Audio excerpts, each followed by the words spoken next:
Story time about how I set up my boyfriend to cheat on me so that I could break up with him. Disclaimer, this is not my story time. It was sent to me on Instagram. I'm at the airport, so I'm sorry if it's noisy. My boyfriend and I have been together for way too long. When our relationship first started, I was constantly chasing him. He never wanted a relationship and basically didn't want to commit to me. So basically, he was trying to be an F-boy while he was with me. And of course, I let him do whatever he wanted because I was too afraid to lose him. I didn't want to be that annoying, nagging girlfriend, so I just never said anything to him. Fast forward 5 years. I've had a huge glow up since we started dating.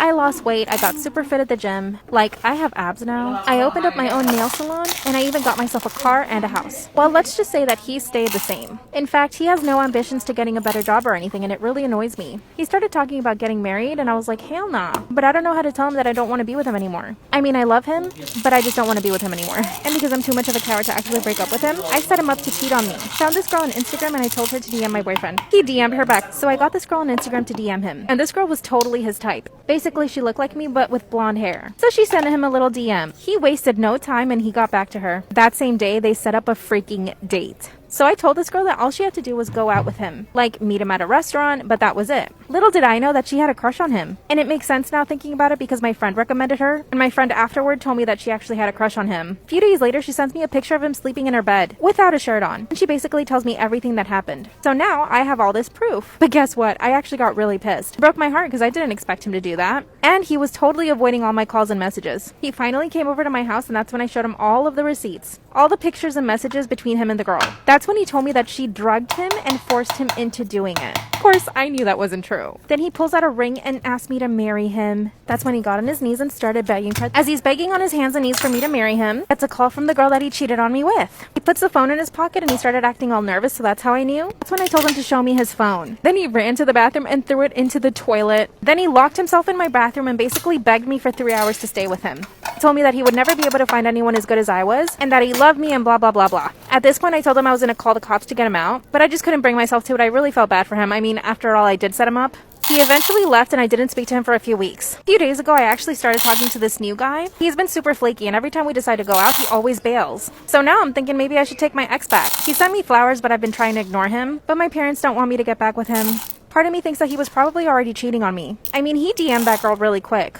I honestly don't know what to do, and I'm even starting to feel guilty about what I did. At the same time, he totally shouldn't have cheated. What do you guys think I should do? I said I wasn't gonna do it, but I'm actually gonna do it. I'm gonna expose my weird ass family on my dad's side. So for Thanksgiving, I went home for 4 days. I'm in the military, so I don't get to go home that often. So I went home, I took my boyfriend, and I took my 2 friends. So when we were there, the party was in the back of the house. You know, everybody's having fun, everybody's drinking, and I drank 2 beers.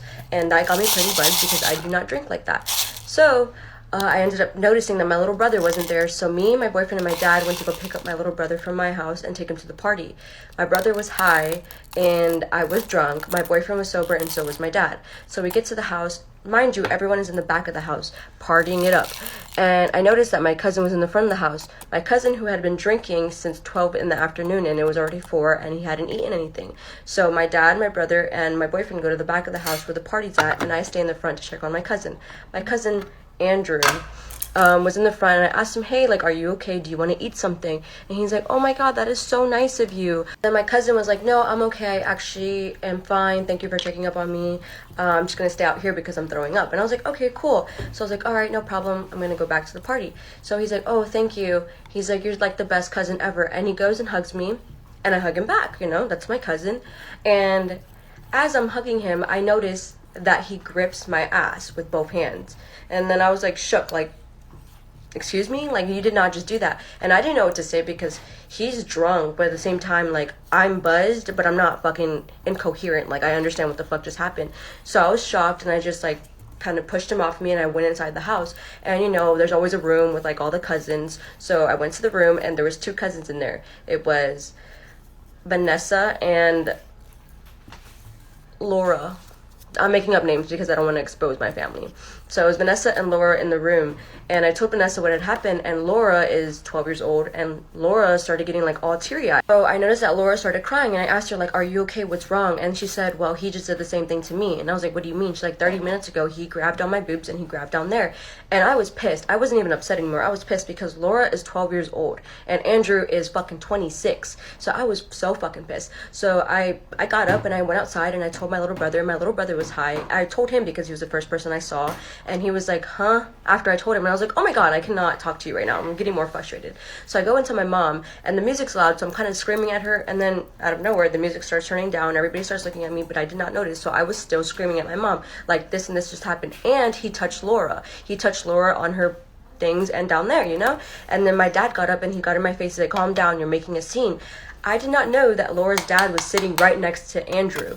So Laura's dad took Andrew and took him to the front of the house, and I was mad because everybody was trying to calm me down. I said, fuck this family, you guys are fucking weirdos, and I was trying to leave, and my mom was grabbing on. So as I'm leaving, I go back into the house, you know, I have to go through the house to go back to the front.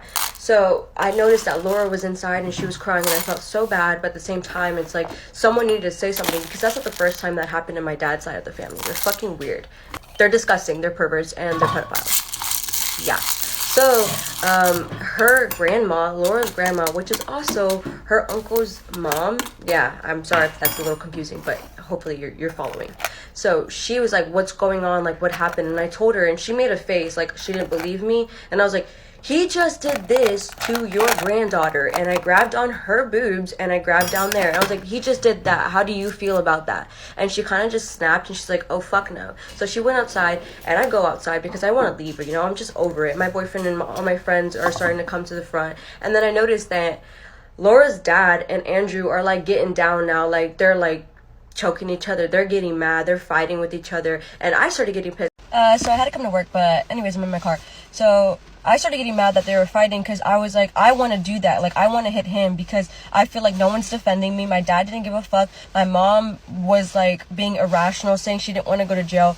No one's going to call the cops on you at a family party. So I was just so pissed. So I go and I try to fight him, and my boyfriend grabs me. He like holds me back, and then my mom starts grabbing on me, and everybody starts grabbing on me, and they're pushing me in between a wall and a car. So I started gripping on the window of the car, the side mirror. I was grabbing on that, and then I was also pushing myself on the wall, and I was just trying to like get them off me and get to him. I was just so mad at Andrew that I wanted to do something. I didn't notice, but I was elbowing my boyfriend the whole time, and I didn't notice until after the fact, like when we finally left the party. Anyway, so I just get mad, and next thing you know, I realized that my coworker just pulled up next to me. Awkward. So then I couldn't get to him, so I ended up actually screaming at my dad and like cursing at him, which I never cursed at my parents. I've never screamed at them. I've never raised my voice. But I was just so upset that has happened so many times that they have never done anything. So, you know, I have a fucking right. So basically they start getting down. I'm still like fighting my way to there, and like after like 3 failed attempts, because the first time my boyfriend and my mom grabbed me, the second time my dad grabbed me, he pulled me by the hair and he was like trying to shake me. He was like, you need to calm the fuck down. And the third time when I tried to run to him, my aunt tackled me and put me in a chair, and she was straddling me while she was choking me and screaming in my face. So I was like, you know what, A for effort, I tried, but I'm gonna get the fuck up out of here now. So I got in the car. My mom was trying to take me home. It was me and my boyfriend, my little brother, my mom, and my little brother. So we were all in the car, and I just started screaming at my mom. I was like, bro, this family's like such like bullshit. Like, you guys are fucking weirdos. I cannot stand you. You guys are fake as fuck, blah, blah, blah, blah. And I started going off on her. So I pack up all my things for my mom's house. So does my boyfriend and my friends. They meet us there. Then me and my friends and my boyfriend, we all drive to another hotel and we leave. And I just told my mom, like, I don't want to ever fucking see you guys. I don't want to talk to you guys. This family's fucking weird. I don't know how the fuck you put up with it. I don't know how you didn't defend me. I was just so fucking aggravated with the whole situation. So I left. And then the next day I went over to my cousin's house, who was Vanessa and Laura. They were there. And I talked to Vanessa about it. And Vanessa's mom, fucking bitch that she is, Vanessa's mom, Emily was like, you were drunk, so it was your fault. And I was like, no, that's not what we're gonna do. We're not gonna teach these girls that because you get drunk or because you dressed inappropriately or this and that. Like, those aren't factors into them grabbing on us or them being pedophiles and weirdos with us. Like, that's not what we're gonna do. So I just looked at Laura and I made sure she was okay, but they were just like over it. Like, they didn't even acknowledge that it happened. They were like giggling about it, like, haha, do you want to go to the beach? What? So that was my Thanksgiving. I don't want any of your pity comments. I don't want, like, oh, that's what you get. I don't care for any of that. I know what happened. I know that isn't right, and I want to make sure that people know that it isn't right either, that you should say something. No one in your family, no one in general should be touching you when you don't want to be touched. If they're not your significant other, if they're not your boyfriend, if they're not someone that you're into, If they're your fucking family members, they should not be fucking touching you sexually. Like, that is fucking weird. That is completely off limits. And I feel so bad that people are, like, so accustomed, especially in Hispanic families. I know that a lot of Hispanic families, like, just let that shit slide because they don't want commotion. They don't want to fuss. They want to create this image of family means everything. No, the fuck it does not. If your fucking family is toxic, fucking weird, perverts, whatever the fuck their issues are, alcoholics, whatever the fuck, you do not have to be around them. You do not have to entertain them. Just because they're your blood does not mean that they're your family. You select who your family is. My friends are better family to me than they are.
cần phải in mấy cái tờ